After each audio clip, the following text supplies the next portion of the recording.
Hi everyone, my name is Keith. I'm a machine expert with USACLEAN for 12 years, and this is the Sandia Spotter machine. In this video series, I'm going to show you some general maintenance that you can do yourself to keep your machine running at peak performance, and it will help minimize the cost and need of sending a service tech.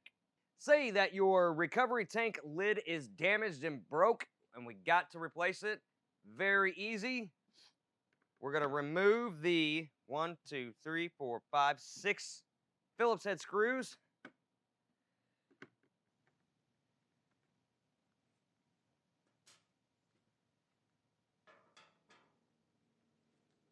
And now we can take the whole thing off. At this point, you can take a look at your gasket right here. If it's damaged in any way, you can replace it. Just order the new gasket and it peels right off. Put the new gasket back on just like that. So now take your new recovery tank lid assembly,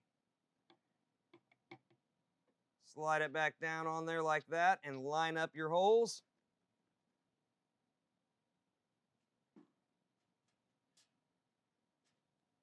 Again, now just get your screws started. And now all we have to do is tighten down the 6 screws. Just like that, and you're done. Once again, my name is Keith. For all the parts listed in today's video, plus thousands of diagrams and how-to repair guides, be sure to click the link in the description below, or visit us on the web at USACLEAN.com.